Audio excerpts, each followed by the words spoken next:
De l'expérience de Stanford à celle de Milgram, sans oublier bien sûr les atrocités commises par l'unité 731, voici donc les 10 pires expérimentations et essais médicaux jamais faites sur des humains. D'habitude, lorsqu'on parle d'expériences médicales affreuses, on pense immédiatement aux camps de concentration nazis et japonais durant la Deuxième Guerre mondiale.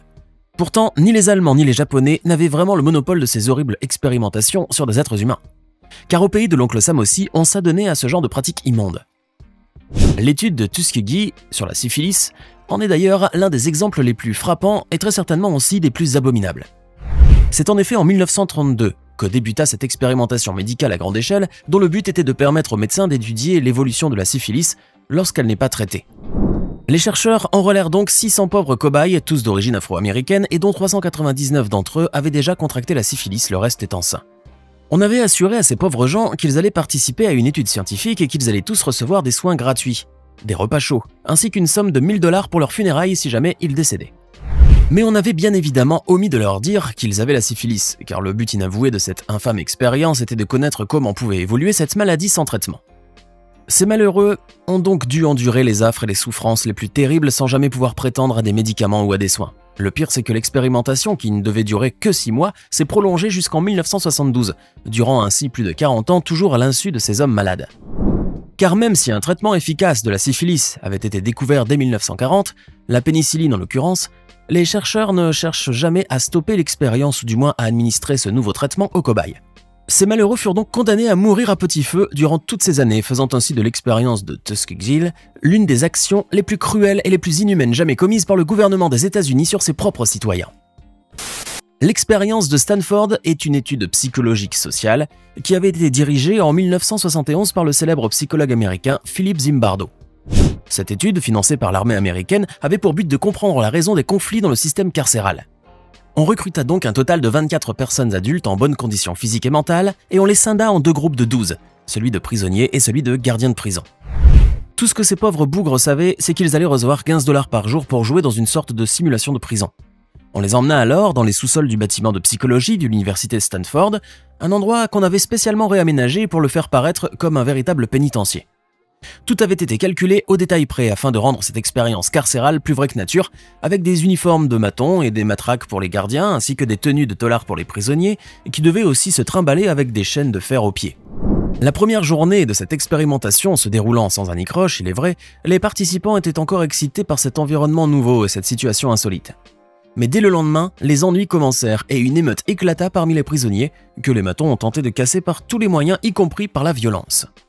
À partir de là, les conditions à l'intérieur de la pseudo-prison étaient devenues fortement délétères et beaucoup d'exactions furent commises. Les prisonniers durent ainsi subir différents sévices moraux et physiques, tant et si bien que l'expérience dut s'achever prématurément afin d'éviter le drame.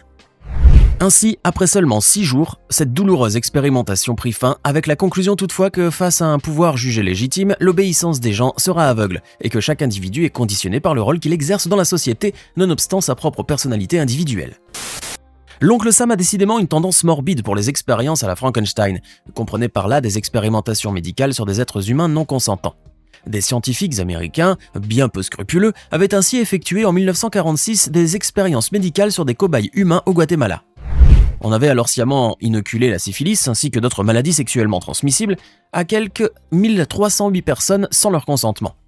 L'objectif étant de pouvoir mesurer la capacité de la pénicilline à guérir ce genre de pathologie en scindant les cobayes humains en 2 groupes, ceux qui prendraient l'antibiotique et ceux à qui on n'administrait qu'un simple placebo. Comme vous vous en doutez, beaucoup de patients sont morts durant l'expérience, 83 au total, en gros, ceux qui n'avaient pas eu de traitement adéquat. James Marion Sims est un médecin américain né en 1813 et qui encore aujourd'hui est considéré par beaucoup comme le père de la gynécologie américaine. Cet homme de science avait en effet révolutionné ce domaine médical puisqu'il a pu traiter avec succès des fistules vésico-vaginales à l'époque où personne n'avait encore pu les soigner. Mais le revers de la médaille est bien sombre et glauque, comme vous allez le voir, car pour mener à bien ses expériences, ce bon vieux Dr Sims torturait des femmes noires esclaves en leur faisant subir des opérations à répétition et sans anesthésie. Il pouvait ainsi s'adonner à toutes sortes d'actes chirurgicaux cruels, sans jamais se soucier de l'aspect légal ou humain, puisque les esclaves étaient considérés à cette époque telle une vulgaire marchandise et ils étaient bien évidemment traités comme tels. Les pauvres patientes noires devaient ainsi endurer d'atroces souffrances tout au long de ces expériences malsaines et beaucoup d'entre elles rendront ainsi l'âme dans une terrible agonie. James Marion Sims Rejoint donc la sinistre liste des médecins complètement maboules et fort peu empathiques et qui sont plus proches de Frankenstein ou du Dr Jekyll et Mr Hyde que de Pasteur ou Hippocrate. N'oubliez pas de cliquer ici pour vous abonner si vous aimez cette vidéo et d'activer toutes les notifications pour ne rater aucune de nos prochaines vidéos. Allez, on continue. Au début du 19e siècle, la médecine moderne était encore à ses premiers balbutiements, de même que l'étude de l'anatomie humaine. À l'époque, on se servait de cadavres que l'on pouvait disséquer le long en large toute la journée, tentant de percer tous les mystères du corps humain. Mais encore fallait-il les trouver ces macabées, car des cadavres ce n'est pas ce qui courait les rues, même en ces temps obscurs où les maladies fauchaient les gens à tour de bras. Personne ne voulait en effet léguer son corps à cette bande de vautours diplômés qui allait très probablement les trancher et les débiter en petits morceaux devant une bande d'étudiants fébriles. Les scientifiques ne pouvaient donc se rabattre que sur des personnes décédées en prison ou des parias de la société, et encore ce n'était pas gagné d'avance. Les médecins se retrouvèrent ainsi bien vite face à une véritable pénurie de cadavres, de sorte que leurs prix grimpèrent tout aussi vite. Avec cette soudaine flambée des prix, des petits malins ont eu l'idée d'aller chercher des cadavres là où on les trouve en plus grand nombre, c'est-à-dire directement dans les cimetières. Ces vilains profanateurs de tombes se sont donc livrés à un tarif très lucratif, puisqu'ils déterraient des cadavres avant de les vendre au célèbre professeur Robert Knox, à prix d'or bien sûr. Ce dernier profitait aussi de cet infâme commerce puisqu'on lui donnait enfin matière à ses recherches et à ses expériences. Pourtant, cela n'était pas encore suffisant pour le médecin, qui en demandait toujours plus. Ses deux principaux fournisseurs, William Burke et William Eyre, se mirent alors à assassiner de pauvres personnes dans la rue dont ils vendaient ensuite les corps à Knox. Avant de continuer, il est temps de répondre à la question du jour et comme toujours, il s'agit de culture générale. Quel est l'endroit le plus sec et le plus aride du monde? Est-ce option A, le désert du Sahara, option B, le désert de Gobi ou enfin option C, le désert d'Atacama? Réfléchissez bien et écrivez ce que vous pensez être la bonne réponse dans les commentaires. On verra si vous aviez raison avant la fin de cette vidéo. On continue. L'étude des monstres est une expérience qui avait été menée en 1939 par Wendell Johnson, un célèbre psychologue américain spécialiste de l'orthophonie. Cette étude qui visait tout simplement à comprendre les mécanismes psychologiques du bégaiement fut néanmoins un véritable fiasco. Car pour démontrer son idée principale, à savoir que le bégaiement est intimement lié à l'étiquette que la société va vous coller, le Dr Wendell entreprit son expérience sur un groupe de 22 jeunes enfants orphelins. La moitié de ces jeunes garçons reçurent des louanges sur leur élocution, tandis que l'autre moitié subirent des brimades quant à leur orthophonie et à leur prononciation. Résultat, des enfants de ce groupe, qui n'avaient aucun problème de locution au départ, furent diagnostiqués de bégaiement, et ce, juste après cette terrible expérience. Certains de ces malheureux orphelins ont d'ailleurs gardé des problèmes d'élocution jusqu'à la fin de leur jour, suite aux affreux traumatismes dont ils furent la cible durant l'étude.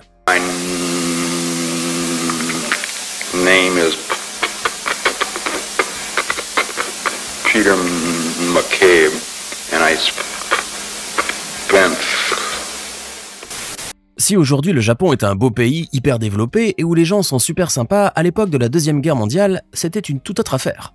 Les Japonais avaient en effet instauré un véritable climat de terreur et d'oppression à tous leurs pays voisins et surtout la Chine qui reçut un traitement bien particulier. C'est d'ailleurs en Chine, dans l'état fantoche de Manchukuo, que sévissait la terrifiante unité 731. Cette unité militaire de recherche bactériologique est en effet tristement célèbre pour les expériences inhumaines que l'on y pratiquait sur de malheureux civils. Car sous couvert de lutte contre les épidémies, cette unité se livrait en fait à d'atroces sévices sur de pauvres diables, comme le fait de les ébouillanter vivants, de leur injecter de l'eau de mer dans les veines ou de les inoculer avec des pathogènes virulents comme la peste et d'autres abominations. On laissait mourir sur place ensuite les malheureux cobayes de sorte que les médecins japonais puissent étudier les conséquences de tels traitements sur le corps humain. Alors oui, le Japon, c'est bien beau, mais certainement pas en temps de guerre. Eva Moseskor est un nom qui ne vous dit peut-être rien, mais dans le milieu des expérimentations humaines non consenties, c'est une vraie star. Cette brave dame d'origine roumaine avait en effet non seulement réussi à survivre à l'Holocauste, mais elle a eu à subir d'affreuses et d'abominables expériences médicales dans le camp de concentration d'Auschwitz. Eva et sa sœur jumelle Myriam ont ainsi servi de cobaye au tristement célèbre Dr Mengele, qui menait d'abominables expérimentations sur les prisonniers du camp de concentration.